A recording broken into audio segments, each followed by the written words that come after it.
Hey guys, and welcome to Sounds Like NYC, the only podcast dedicated to spotlighting New York City talent. I'm David, and today we have New York City-based singer-songwriter and MC Niambi Ra. Her newest single, Friday's out now. She's set to release her debut album, Nebula, this summer. You can find her on Instagram at Niambi Ra. That's Niambira. Please welcome Niambi. Yay! I suck at spelling, which is why I like speaking because I couldn't be a writer. Oh, it's I get it for sure. So, I get it. what have you been up to? It's been kind of crazy weather in New York City recently. Yeah, it's been crazy. Luckily, I mean, DC is what only a couple degrees warmer than Hmm. New York typically. So it's pretty much the same thing happening here. Luckily, well, I was also able to visit Atlanta recently to see some family. Oh, cool. So I was saying, luckily, the weather was warmer there, but it took some time. It's a little wonky there too, Hmm. so that's weird. But I am grateful for the time zone is really nice. You just got to stay healthy, cover yourself up and all that. No, for sure. Are you in New York City now, or are you in the South? I'm in DC. Oh yeah, I'm at home. Yeah, cool. I'm What's back. that like? What's DC like? It's I've never been. Like oh, actually, it. besides like I the mean, monuments and all that. for sure. I mean, I grew up here, so I'm sure it's like a completely different thing than like Hmm. visiting. But it's so cool. Like it was awesome growing up in DC. Yeah. I learned a lot about a lot of different people and a lot of different cultures and arts and lifestyles. And paces of life. I feel like it's a nice little mix, and it's not like New York. It's not like Yeah. New York. It's a city for sure. It's Right. a city, but it's not your like it's not as congested and all Mm. of that. Mhm. There's a little more space. So it's cool. It's a great place to grow up.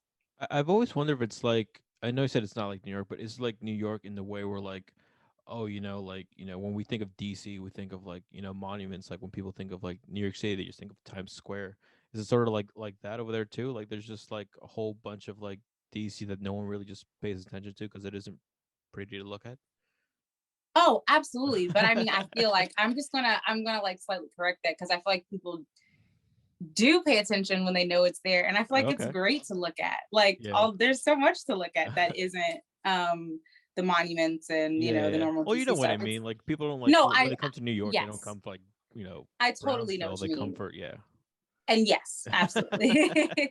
Of course. I absolutely know what you mean. And yeah, it's the exact same thing. It's like I'm sure people like living up in Harlem where I was even where Hmm. my apartment is like are not thinking about people at Times Square at all. Right. And we in the actual neighborhoods of DC, like the residents are not thinking about people. That there's like a whole nother world Yeah. happening, Uh, downtown at all. yeah, no, I mean, I grew up in East New York, like born and raised like East New York. And so like Yeah. I would always see like, these movies about New York City and be like, damn, that's not what this looks like. Right, right. It's Oh all a yeah, lie. definitely movies. Yeah, for Yeah. sure. Definitely movies. I'm like, that's not. I feel like I have yet to see a movie that has captured DC. I don't feel like I've seen that. I feel like there's been a few they've put out, Hmm. whether it's a feature or independent or Netflix or whatever. But I have yet to see like the representation that like matches kind of my Right. experience. So that'd be cool to kind of investigate. Do you feel like you've seen that like in the all the different representations of New York that exist in TV and in movies? I'm gonna be honest with you. I'm the type of guy that like I've been because like this is all I've ever known, right? I've only really gotten out of New York maybe like 10, 15 times in like my whole life, right? So Wow. I it's sort of just like a filter. If I just see like New York City, like yeah, whatever. Like it is what it is. I'm not really looking to like for it, like for it or whatever. Yeah.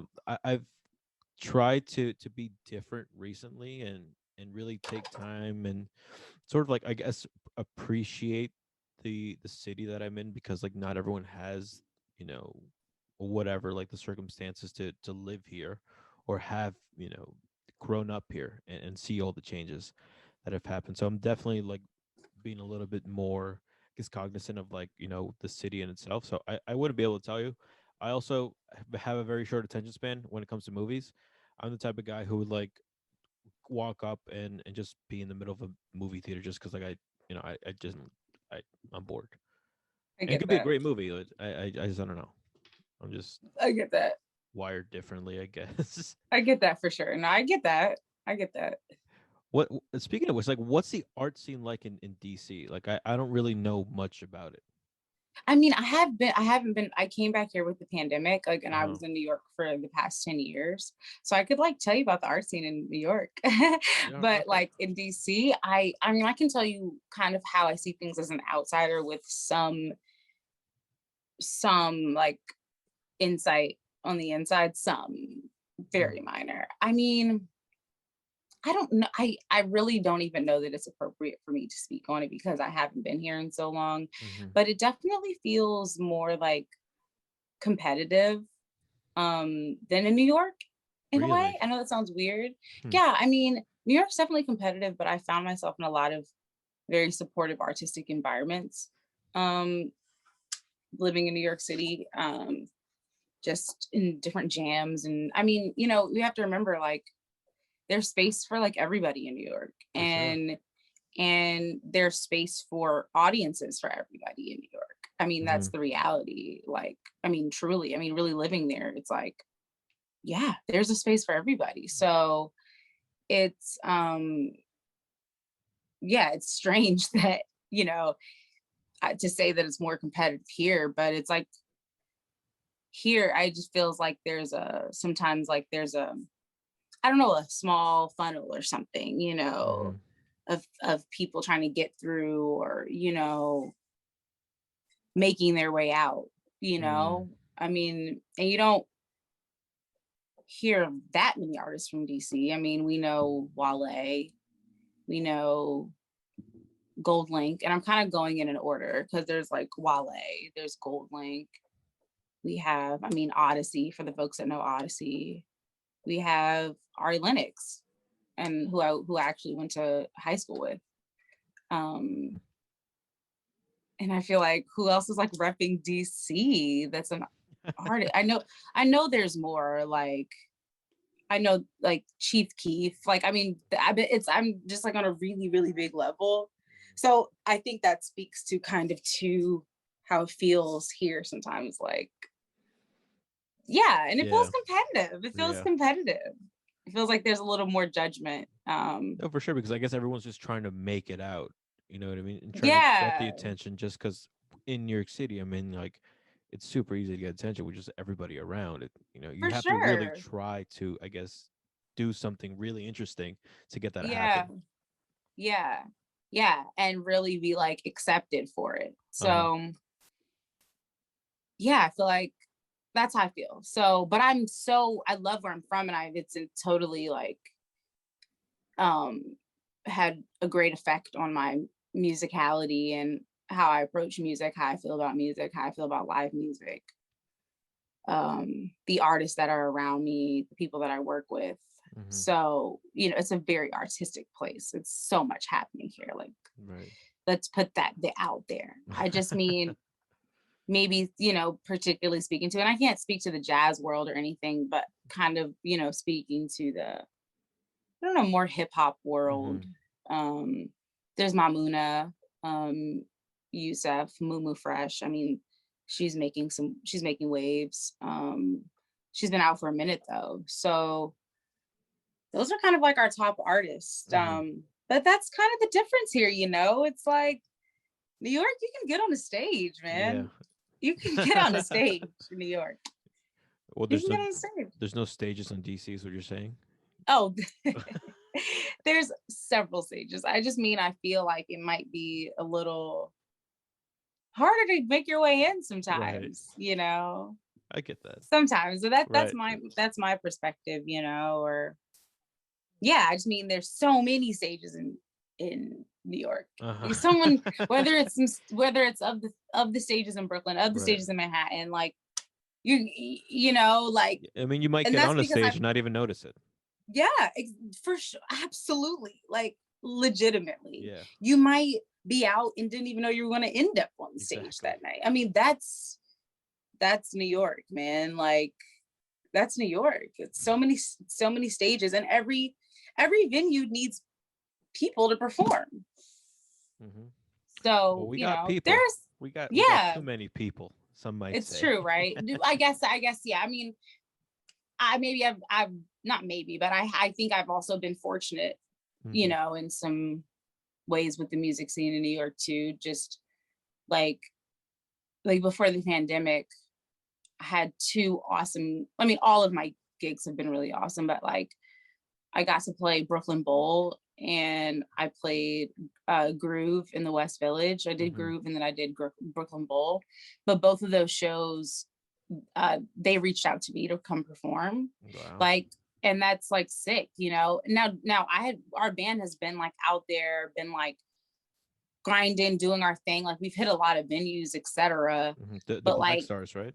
Yeah, but like to be asked to come perform at Brooklyn, like as many times I've been to Brooklyn Bowl and been there, like, man, it'd be awesome to like perform here, like be on the other side of the stage. Yeah, and not to have to like reach out to anybody else, like, and someone really just was like, we want y'all to play here. Like, that was sick. And even Groove, like in the West Village, like I go to venues, man. I go to the shows, you know. So like whether it's Brooklyn or whether it's Manhattan, like I'd be in the West Village, I'd be at the Blue Note, I'd be at, you know, at Groove, like I'd be at these spots, you know, seeing people, or whether it's a jam or whatever. And so it's really great to know that, like, wow, a spot like Groove, you know, I also went to NYU, you know, so a spot like Groove hit me up, a legendary spot like that. And I got to play there when they were like recently renovated. It was just sick. So So I'm just saying to say I've also been very fortunate with not only booking performances for myself, but also being asked to perform at some really dope venues in New York. But yeah, I feel like there's just free space. I mean, I say that to say, as far as like there being a stage for everybody, like I've seen so much shit, so much stuff in New York, and not shit. Like that's why I take it back, because I don't want to seem like I'm saying bad. I mean like stuff. I've just seen so many. No, yeah, things. For sure, yeah. I mean, it's just hard. It's hard not to in a city like this with like so many people, so many things happening. There's gonna be some shit you see. I mean, it is what it is, right? Yeah. I think now might be a cool time to sort of plug in your latest single, Friday. So could you tell us a little bit about it? Friday is a really fun track that I just put out. I put out a track in a video. It's actually it's the first music video that I've ever shot, but I waited on it. I waited to put it out for a couple of years, the video. So I've put out other videos since then. I have about like 4 or 5 music videos out now, but I waited to put that one out for a while. And I'm glad I did, because I feel like I wanted people to see it. So I wanted to get my followers up and get, you know, people to get to know me a little bit more, my music. And that's kind of what I'm doing right now too, before I release this album. And Friday is actually the first track that I released that's on the album. It was produced by a dope pianist named, he goes by Lion Milk, at Lion Milk, really fire. He was not too long ago on the NPR Tiny Desk with Georgia M. Muldrow, playing with her. And cool. I know he's playing with so many other people too. So he's out of on the West Coast. He actually used to play with the Black Stars when he lived in New York. And Moki went to New School, and he really great guy. Such good vibes. I mean, just the coolest guy. Just, it's so good to meet really cool musicians, you know. Sometimes musicians can be so uppity, and it's so great to meet really like down to earth musicians. So he's so down to earth. So I'm also bringing that up because we actually wrote that song like on a Friday in the summer, and it was hot, and we were at his apartment, and like he didn't have any AC, and like I talk about all this shit in the song. Like He did Heavy the AC. Yeah.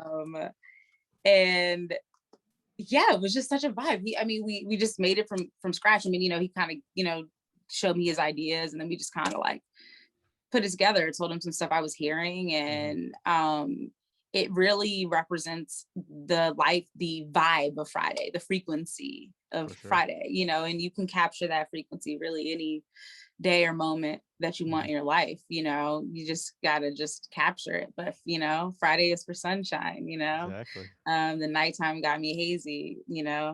Rise up to the daylight and smile. Like that's the point of Friday. And I love Friday too because the rap verse really the whole structure of the song really gives life to so many feelings and emotions. I feel like it has this kind of journey. It starts as lost in a trance and I don't want to come down, and then we get to why is it I end up spending all of my dividends and I promoting ignorance. Yeah, I on mean, am I was looking shit. at the video, and like at minute 3, it's just like a different, Yeah. almost like chapter in the same story, if that makes sense, right? Yeah, for sure. Yeah. And in that rap verse, we're like, do you believe in faith? Do you believe in fate? It's Friday. And I mean, all that was very intentional because it's like, it means so many different things for different people. Like there's, is it 7? I know. Are you Jewish? No, I'm not. You're not Jewish. Okay, I was just wondering. But I know. I get, does my the first Sabbath name is David, start? so it's I just, you never know, right? But Sabbath starts like on a Friday night. I think it's Friday. It? Yeah, Friday evening. Yeah, like in the night. I mean, like I know going to NYU there was like a lot of stuff.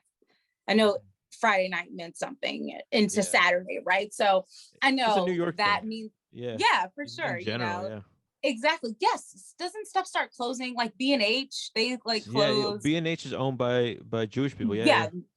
So I think they close early on Fridays into Saturday. So, there's a reason I put that. And I know Seventh Day Adventist. I just know Friday really means different things to different people. So, like what are you down for? Like, what are you up for? What are you doing on Friday? Let's give the audience like a little bit of a taste of the song, and we'll get right back into talking. How's about that? Okay. Awesome.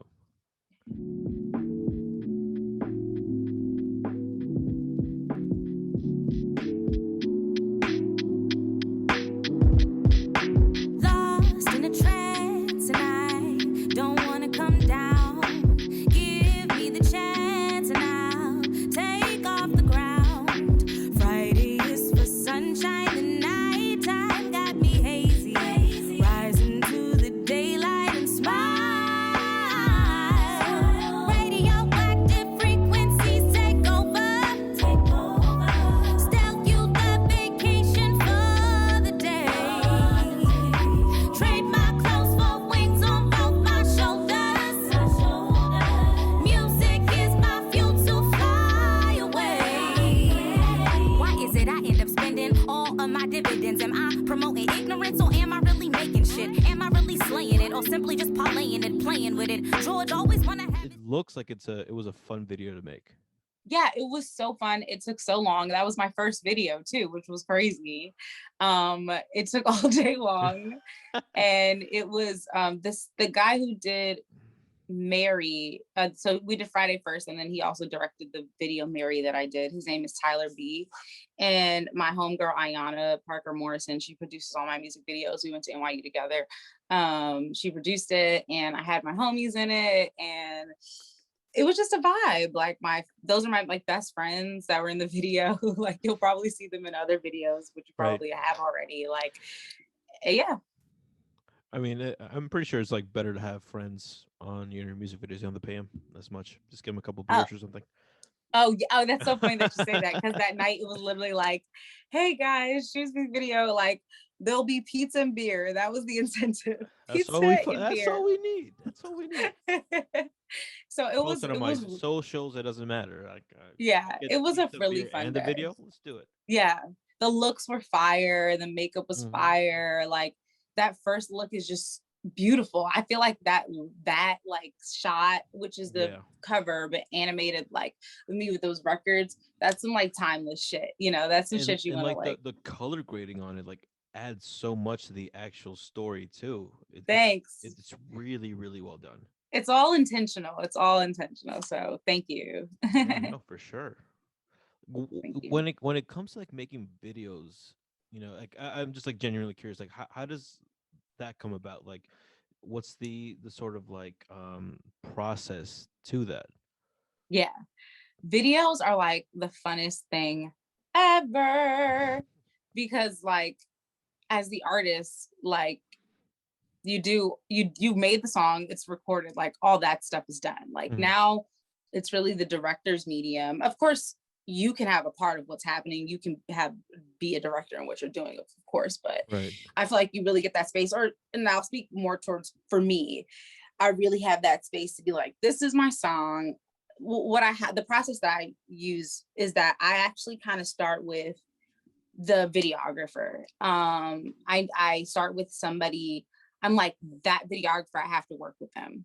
And then from there, as you know, I have songs going into their mastering stage, I can start thinking about connecting that director with this song. That's my process. I just find some people that are just have this super duper eye, you know, and they're not that far away from me, you know.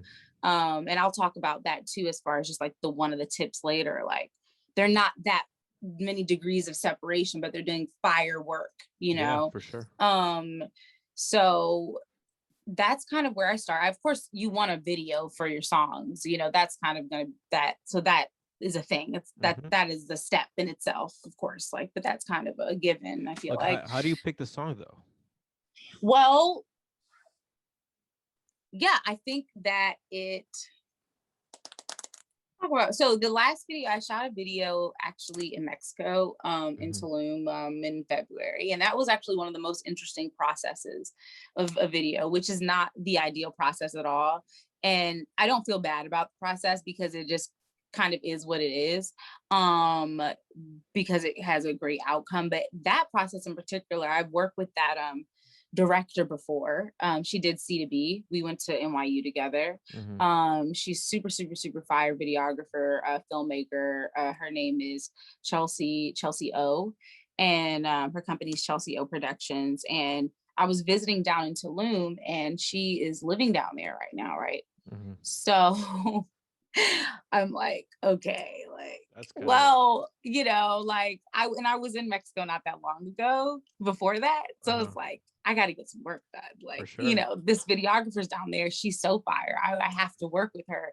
She just is about everything I'm about. And I was like, what song? Well, I have to come up with a song that's gonna work. Like, I was like, I don't know what song, you know. So I'm kind of trying to figure out what's gonna pick.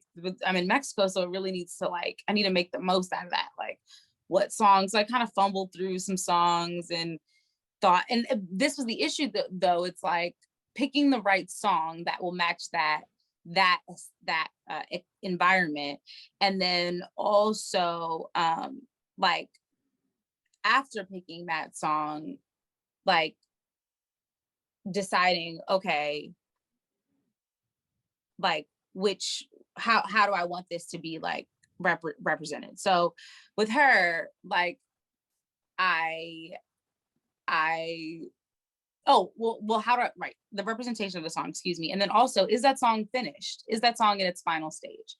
Is that song mastered, mixed? Do you have every part of that song done that you want? Because when you're shooting a music video, you need to be recording to the final version of your song. Like because it's very hard to match mouths if you don't do that. So that's a part of the process, getting the song being completed, you know. So I thought of songs that were completed, right? I went down that route, but there was a song that's not all the way finished that just would fit better with that environment and that director. So I actually shot a video before the song was all the way finished because I was in Mexico, which is very risky. And it must have been like a good song if you're gonna bet so much on it, right? I knew it was going to be risky, and it turned out to be risky. I still felt positive throughout the whole thing, and the final outcome, I think, is really beautiful, both on the end of the song and the video. So I'm really happy about it, but I would not ever suggest doing that. That was but I knew what I was getting myself into before I got into it. So I was like, we know what's happening here. I'm not going to be discouraged by any part of this. And I think that it's really good. So that was that process. But like picking the song, that is such an interesting question, because like I've had so many songs done before. I had Mary done, but Mary was the first video that I actually put out. But I felt like that song was, very honest, but could be very trendy because of the topic. And I just knew that it could really, once I saw that director too, I was like, I think he could capture this. I think he can capture a hip hop beat, like a hip hop video that's also like colorful and unique and like somewhat extraterrestrial, but like down to earth and like homey. And that's what I wanted Mary to feel like. So yeah. Damn. So it's like, it's a pretty hefty process trying to pick up. Yeah, it's so, it's not just like the singles coming out, I want to make this one the thing. No, it's not. It's a process. And I don't know everybody's process. I feel like, and I have a team now, so that's really helpful too. We definitely like think about everything, but it's still creativity. So it's like, you don't know sometimes. You can't like come at it with logic. And you have to be like intentional with it too, though. Yeah. It's like sort of like a balance. Yes. You have to find, and that's exactly what it is. You have to find this balance of like, yes, logic with which contains the intention part, like, right. And of like organically producing honest relative work.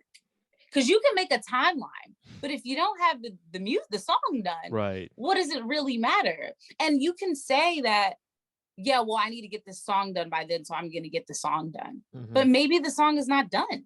Maybe that song is not done yet. Right. And creativity has to live, because that's the actual commodity is for creativity. Sure. Yeah. But we're making it this commodity. So it's like, how do you find this balance? And I don't think that it's 50-50. I think that it's more creativity and less logic. Not a lot less, like 70-40 maybe, but there has to be, I think that, I don't know, then it's like a Venn diagram almost, because there's a world in which there's intention behind within your creativity, but as a creative, and I think as most creatives would say, like, it's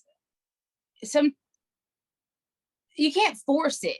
You can talk to it and like, be like, hey, come on, we're sitting down now, we're making a song now, like, aren't you here with me? Like, yeah, like, we're here, we're, like, we're making a song. Well, why aren't you on my schedule? Like, where's the song that I'm supposed to be creating right now? You know what I mean? Yeah. Like, but it's like, and I would love to hear more about the processes of like these really, really big producers and artists who are pushing out stuff. But I still feel like even with really big artists, there's those times when they're not putting out a lot of music. Like Rihanna, for example, she's doing something else, which is creative, but like it's creativity. That's an idea that she came up with, that she's following through a creative idea. But that is the thing. So I'm not even going to say that it's a 50-50. I think that it's a strong, I think it may be 70-30. I'm not saying that it's not like I'm not saying it's not an easy, a hardworking 30. That 30 is important. Sort of why it's super important for like artists to have sort of like a group around them. You know what I mean? Like it doesn't have to be like, people that you're hiring. It can just be like a group of friends that you can just bounce off ideas for, because like as an artist, all you're thinking about is your art and trying to get it out of your head and into something that it could be shared amongst with other people. But like it's always good to have an outside voice to sort of like guide you through the right channels almost. Absolutely. But what I find so interesting too, like as a spiritual person too, like I find that we're all creators all the time. And even like in the relationships that we've somehow uh mystically happened upon, which I feel like is a meeting of, you know, forces beyond ourselves and our own intention. You know, we can create these kind of worlds for ourselves. Like, I feel that in my life, because of a lot of intention that I've had throughout a lot of my life, I have a great group of friends around me. Like, and they are the friends that I can be genuinely be like, look at this. How do you feel about this? I mean, my friends will tell you, and I'm so glad you brought this up.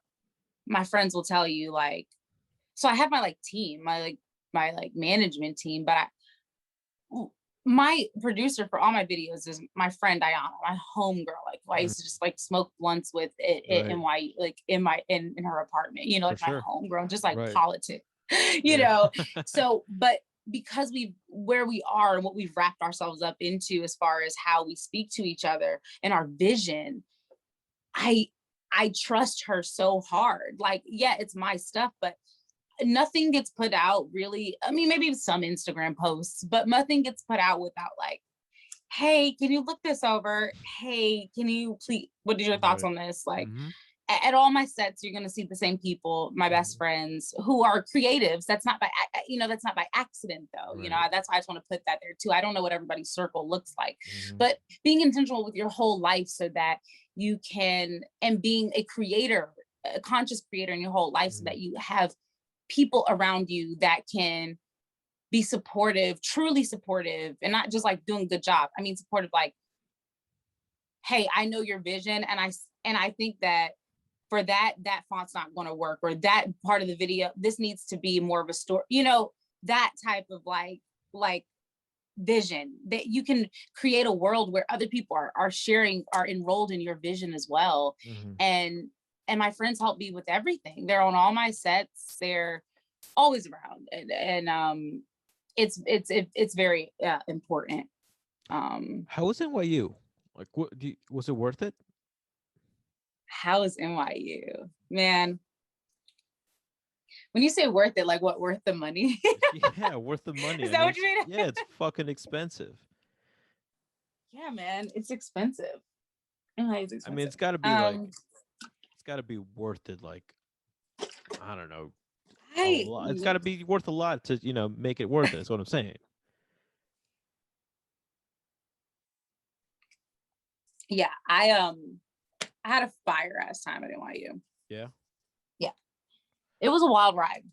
It was really hard, and I was gonna say that, like, a part of me wants to say it sucked at first, right? I don't know that it sucked. It was just really hard. It was really hard, really demanding. You know, I was in Tisch. I went to the art school at NYU, and I was in musical theater, and my schedule was super demanding. It's also NYU though, so it's a conservatory style. So your academic grades are expected to be high as well, and that's very important as well, which I loved. So by graduation day, yeah, it was like this was the shit. I had a dope ass time at NYU. Yeah. I can't even lie about that. Like, you wouldn't rather have the money. It's one of those things where it's really one of those things where you're talking about that's everyone's like reaction when I ask that. It doesn't matter what school it is. It's just what? like, listen, like it was a great time. I had so much fun. I made so many friends, but like, yeah, but yeah. If you had the choice, would you rather have? Yeah, I mean, it's a lot. Money? I mean, it's a lot. It's a lot, but you know, I don't know. Money is. I don't know. What are you gonna do? Like, not like have really enriching, powerful experiences because of money? I mean, you could just like hang around NYU and just have money. It's like, hey, what's going? You know, student. Yeah. Let's hang out. I'm buying. Yeah, I buying. mean, for sure. I just mean like the debt part, you know. It's like, I don't know. I had an awesome experience, and I'm not rich at all. Like, my mom has a lot of debt from my time at NYU. Right. So that's, you're not speaking to somebody that's like rich or like anything like that. Like, right. I'm not one of those people. I I went to public school, like, sure. You know, so I get it. And maybe you'd have to ask her. I had some loans too that luckily I was I mean, but that's what I'm saying. Like, I got a fire ass job after I Mm-hmm. went to NYU. Like, I had a fire ass experience. Like, Right. I knew that somehow that money can be taken care of, but that Mm-hmm. experience I'm not going to be able to get again. Like, I studied abroad. I lived in Ghana for 6 months in Africa. Wow. Like, you know, like I've performed on Radio City Music Hall. Like, and That's those are not even the crazy. coolest things. I mean, I had beyond that, I had I was in the first year of my program there, actually, like my specific program. So I mean, my teachers were just phenomenal, and the care that they gave. Like, I was also, it's not common at all, if it exists, to have a theater program where majority of the teachers are of color, and you know, across the Mm-hmm. spectrum of, you know, people that look like me, people that are Asian, people that are also, you know, have what's the right way to say it? I'm not is is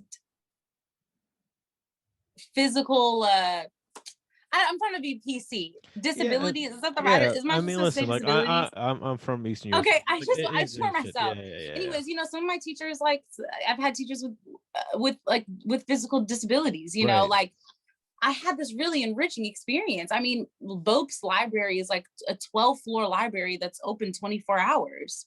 Damn. Like, this was real life, you know. I Right. was in New York City, and I wasn't coddled by like a campus experience necessarily. I Mm-hmm. was like in New York City, you know, like, and eventually I lived there. I got a job on Broadway the day I graduated from school, and that was because of something I did at NYU. It's Like, nuts. you know, yeah, I started my band at NYU. I Yeah. met Chris, my music director there. We started making music in Ghana. I was Uh-huh. playing in Ghana. That's how the Black Stars got created. Like, Damn. so I mean, yeah, it was a lot of money, but I cannot sit here and tell you like that shit wasn't fire. But I also was very specific about my experience. It wasn't just fire Right. because I got a cool job. It wasn't just fire because I made cool relationships. It wasn't fire because of all those things. It was fire Mm-hmm. because it was like because it was all of those things at the Right. same time. Yeah, Like, for you know, sure. it wasn't a little bit of this or a little bit of that. Like, it was deep, man. It was really Yeah. deep, and it was hard. And that's the other part. Beyond all of that, it was really hard. The when anybody says the word stress, and I'm not that old, I don't have kids yet, like, you know, whatever.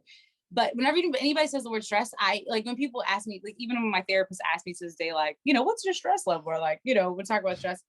Nothing has been as stressful as my time so far as at NYU, but Yeah. it's okay because it really pushed me. I didn't know that I could do some of the things Mm-hmm. that I ended up doing there, and my teachers believed in me, and it was great. I mean, sometimes like that immense amount of pressure is like Yeah. what people Yeah. need to sort It of was like, a lot of yeah, pressure, and it was a lot of money. So I had to be there. I had to mm-hmm. show up. My Yeah, school is 3%, 3% Black. Like, right. there's that experience. Like, and what I learned in that, what I uncovered for myself, what I Mm-hmm. decided, who I decided I was going to be from that Mm-hmm. point, you know, forward, like, as representing myself as an artist of color, you know. So it was so much that I got from that experience. So like knowing all of that, right? Like, and going through, you know, doing so much. Like, if you had 5 tips to give artists, like what would they be? Okay, my 5 tips, I wrote them down. Great. Okay. And they're kind of some of the things we touched on. I don't think these are in any particular order, but Mm-hmm. my first one is use all of your resources, including the people around you. For sure. Yeah, like, use everything you have, you know, to make things the best you can at the place that you're at. Mm-hmm. I think that kind of speaks for itself. Like, just sit and think sometimes. You think you don't have something, or you think you don't have that contact or that equipment, those type of things. Mm-hmm. Just think for a second. Who do I know? What can I barter? You know, being tactful and not just giving up or something because Yeah. you feel like you don't have something or you don't know somebody. Use Instagram, use social media, reach out to people, Yeah, like, be scrappy about contact it. people. Yeah. Yeah. Even if you need to get shit done, like, you know, even when it comes to like videos and projects, makeup artists, anybody, directors. I mean, I found the director that I used for 2 videos on Instagram, you know, because I'm searching and just making the most of what I have around me. So do that. And also just read, you know, also to catch up on stuff, read stuff, don't get heavy, because I know it can affect the emotions, but you know, check out what's going on in the world. That's a resource too. You know, the climate, what do people need? People are, you know, your audience is a resource too. Right. Okay. And that also speaks to my number 2, which is know your why and follow that. Know why you're doing what you're doing. Whatever it is you want to do, whatever it is you want to create. Yeah, get down to your write a mission statement for yourself at some point in your life. I've done that. Sure. And really investigate what a mission statement is. It's not a long statement, which I'm sure you know. A mission statement is a pretty concise, you know, maybe 3 or 4 sentences statement, really about, you know, who you are, what you're contributing, and how you're doing it. So I would, yeah, challenge folks to take some time to write a mission statement about themselves, and truly make it an honest mission statement. You know, try not to carry it on, and really figure out why you're doing what you're doing.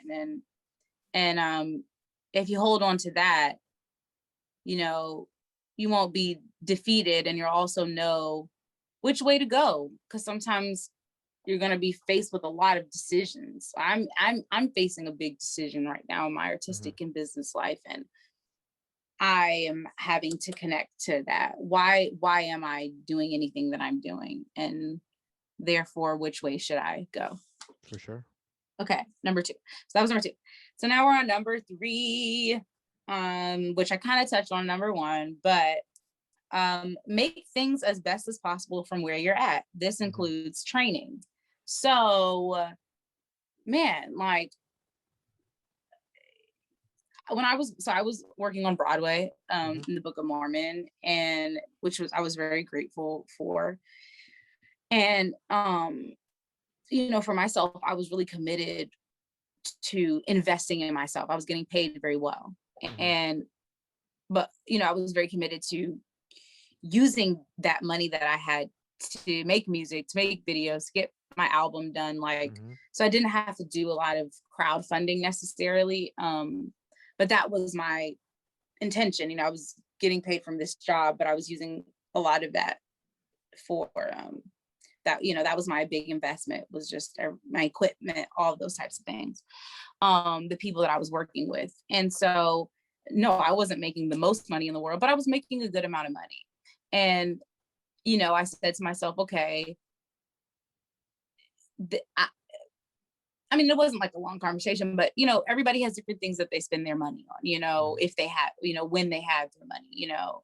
But for me, it was going to be this stuff, because though I'm not making videos like Cardi B or like blah, blah, blah, I do have this money. So I'm going to put this money towards the shit that I want to get done and make it the best that I possibly can right now, you know. So when you go to my shit, and I'm confident in saying that, like, when you go to my videos, when you listen to my songs, like, yeah, they might not look like XYZ or XYZ, but like, they're going to be aesthetically pleasing. Like, you're going to feel okay. You're going to feel good. The mix is going to be right. Like, you know, the master is going to be right. Like, that type of shit's not going to be off. You're not going to watch a video and be like, what the fuck was that? Like, unless I'm really trying to just take some risk, you know. You're not going to feel uncomfortable watching stuff, because I'm going to try my best. You know, there, even like for the video for Flowers, for example, like, working with that particular director, which was awesome, but it was a different experience, like, kind of having to guide him through the storyline. And I could have gone with the first cut, right, and been like, okay, or kind of like told him a couple notes and let him kind of try to fix it. But like instead I sat down with my best friend, my actual best friend, and we went minute by minute with this video, minute by minute. I'm sure I still have the notes, like this minute we want this shot, this, and that's not always the case, but that was just what particularly I had to do in this situation. But I wasn't gonna get, and now it's this great video that people love, and they're like, you know, they're like, it has this vibe, and how did you, they think there's this big, I mean, everything I do is innately gonna have a message, but this like, you know, this message, blah, blah, blah. And that's because, yeah, no, she's my best friend. So like, no, she's not expecting me to like, she don't really expect me to pay her at all, but she's my best friend. So I'm going to compensate in some type of way because I love her, but that's not what it's about. But I'm going to take, you know, try to make it as best as I possibly can with what I have in front of me. Because when you look back at my stuff, I want you to feel good. I know that when stuff goes out there, that's my mark. That's a part of my mark, you know, and it's a part of legacies. So do it as best you can. Even when it comes to training, there's so many resources. Go on YouTube. If you don't know how to sing something, if you don't know how to do harmonies, if you feel shaky in some place, yeah, you might not have a whole bunch of money to go have $100 voice lessons every week, but you can get an app. You can get the warm up app. You can go to online, like I said, on YouTube, and get free people that just want to. The internet is free. There's so many resources. Yeah. Out there. Yeah. Exactly, that want to show you how to use your voice. That's what I also mean by make things best as possible as you can with what you have, you know, with what you have, because it also tells the universe that you're ready. Oh, okay, you're doing the most with that. Oh, I'm boom. You're because when it comes for me to be ready to do videos with so and so and these big directors and da. And I mean, and also, and my friends, or I mean, I guess when more of the world sees it, I already know. I was dressing the part when back in the video in 2015. I know that I looked good. If you see me perform, I look good. I may have bought that shit from Rainbow and it was $15, but I'm gonna look good. Right. You know what I mean? This shit matters because it matters. Great. That was number 3. So number 3 was make things as best as possible from where you're at. Don't give up. 4, believe in yourself. Believe in yourself. That's a simple one. Gotta throw that in there. Believe in yourself. Believe in yourself. One time, somebody was doing an interview with Erykah Badu, and they were like, "So what do you do? Like sometimes when you don't believe in yourself or you're doubting yourself." Like, not that it's always this simple, but I'll just never forget her saying this. Her response was like, you know, the girl's like, you know, what do you do when you don't feel like, you know, you believe in yourself, you doubt yourself? She's like, well, you know, there's no such thing. Like, she's like, that just can't be, like, you know? And though it's like, yeah, you know, I'm not saying it's as simple as like, well, that just can't be, but it's like, you have to, it's just, you have to. You got to nip it on the bud when you can. Yeah. And you want people around that remind you of that when you don't. Because I'm not saying you're always going to know, but if you have the right people around, they'll give you the right juice to help you remember yourself, you know? Believe in yourself, you know, really think about what that means to you to really believe in yourself. So that's number 4. And then number 5, okay, do you and don't be afraid to be different or incomparable. And when I say incomparable, I mean like we can't really place her. We don't know where to put her. We don't know what his vibe is. He's not like this or like that. So we don't know what to do with him, you know. Don't be afraid of that. Don't be afraid to be different. Of course, take notes, take constructive criticism. Not saying you want to just like not connect to people at all, but don't be, it's, you know, that's when we get into the space of talking about pioneers. You know, you talk about Nina Simone, think Nina Simone was worried about, I mean, she might have been, but she still got her job done.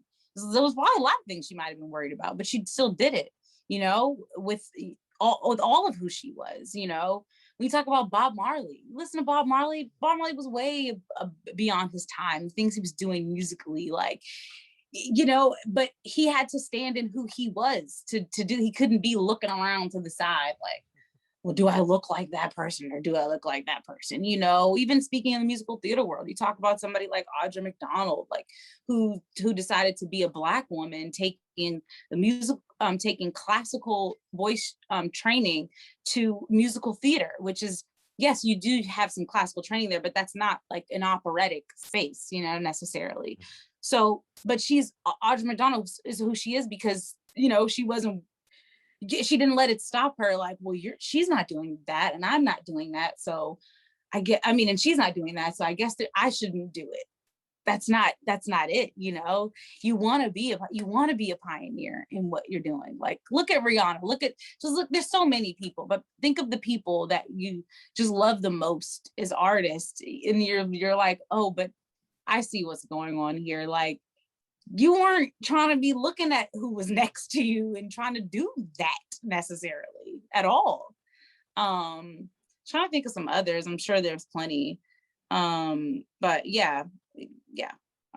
Nate Dogg, you know, Snoop Dogg. I think Snoop Dogg's like, well, and this is stuff I'm reminding myself, like, well, you know, I don't really want people knowing I'm smoking weed, you know, whatever the hell, you know, I'm gonna try to look, whatever the fuck, you know, I'm Right. old or whatever the hell. He's true to himself. Snoop, you gotta do you. Yeah. You gotta do you. Get good people around you so they're telling you things that keep you on the track of you. For you know sure. what I'm saying? You want people to keep on the track, but on the track of you. So those are my 5 tips. I'm so glad to share them with you. That was so awesome. Breaking that down for myself because it was helpful for me too. I think it's helpful for the artist and anybody who might be listening. Yeah, definitely. So one of our last questions on this podcast is like, how do you feel New York City has changed you? Man.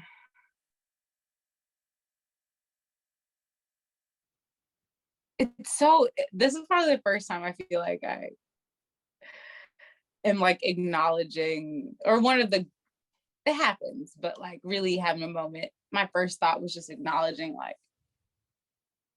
what a great city, man. Like what a crazy, wild, great city where there's so much opportunity to grow. Like, how has it changed me? I mean, musically, being able to just go to a different music spot every night, know which music spot I was hitting that night, which I always hit every week that night.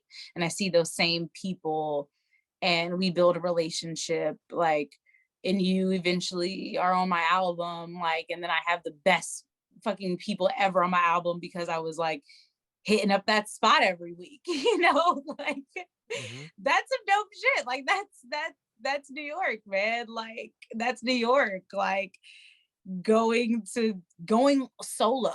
Like that's what I think first for some reason, just going solo, man. Like I want to do something. I'm gonna get up, hop on the train. I'm just gonna go. I'm gonna just go because there's people around. There's people around you. You know, I mean, so I'm sure there's parts that aren't safe, but you know, there's a lot of, if you're going somewhere, there's people around you. You know, and you know, even this crazy night, I ended up like hanging out with Dave Chappelle and Thundercat and No way. and Talib Kweli all night long, man, until like nuts. 6 a.m. from just like going to a show. I mean, he's from here, like he went to my school, but you know, that's not like my homie. But anyways, shit like that. Like, that's what I think about, man. Like just going to a spot and hearing some dope music. So like changed. I mean, I don't know, it enriched me so much. Like especially now, like that particular time is over. I mean, now there's a new time, but that particular time is like ended. Like wow, like I was really a part of an era, you know, and there are plenty of eras before me, but like that was an era of my life, man. Like even being on Broadway, like it's just the expansion, the openness, like continuing to open me up. It's like, it's almost like traveling without really ever getting on a plane sometimes in New York. You know, you can see so many things, you know, so many people, and there's so much culture and information, knowledge, so many different types of people, which is so cool. It's fascinating. So I would say it changed me, and that's just like expanded me. It's made me feel really confident to like, you know, leaving New York. I mean, not leaving, but moving to New York and like handling that shit, you know, is a accomplishment. Because it's a grind, you know, it's a grind living in New York. A different grind that even when you're there and it's happening, you're not like, I'm out here grinding, you know. But if you like think about it, you're like, man, you know, a lot of times when I was leaving out the house, it was like whatever I was carrying with me, that's what I was carrying. I needed everything for the day, you know, like I would be back in the house at nighttime, you know, like that's just how it was. And I would just be, that shit was heavy, but it was like, this is what we do. We run up the steps, we run for trains, we like hop over 5 steps, and that's just what the fuck you do. You get caught in the door and you're like, it'll open, cool, bus, I'm in here, like I'm on the train, like that. So it gives you this, I feel like when you can handle that shit, and you know, it just can give you a confidence, like I can handle anything, you know. Not just because I like to travel, but I can handle a lot because of handling that time in New York. Yeah. And I mean, the art is just amazing, and the people I've met and the worlds I've been able to be a part of and meeting musicians that aren't, I don't know exactly, not that there aren't in New York, and not that there only is in other places, but like nice musician, like nice people, like like people that really want to help you out. Like, I don't know. And I don't know if maybe that's the real New York, but like people that like want to really just, you know, help you out, get shit done. No, for sure. Yeah. I mean, everyone's always trying to help each other out and just make connections. Yeah, I know. You honestly never know, like, who, just by helping somebody out, they might be the next big thing, and you were that person who helped them get there, just because there's so many people you just really don't know. So it's just always better just to like, just give what you can, just help people. Exactly. So, well, Niambi, thank you so much for coming on. Where can people find you again? You can find me on Instagram at Niambi Ra. You can also find me on Instagram at themothership.treats. You can find me on Spotify, Niambi Ra. You can find me on Tidal, Apple Music, all of those music streaming apps at Niambi Ra. That's Niambi Ra. I mean, yeah, those are my main spots right now. I'll be back on Twitter, I guess, at some point in my life. I'm also on Facebook too, you know, my music page, Niambi Ra. You can also find me at niambira.com. There you go. Boom. Make it really easy for everybody else. Yes, I'm selling some merch there, and soon I'll be on Patreon, so you can access some exclusive stuff there. I'm like the voice of my managers in my head now, because I always like, I'm never good with this stuff. He's always like, make sure you like say the stuff, like make the plugs. So like, yeah, go check out the website and check out my pages. They're fun. We have a good time there. And this was like one of the coolest interviews I've ever done. I loved all your questions and your vibe and how you flowed with me. So thanks, man. Thank you. I really appreciate it.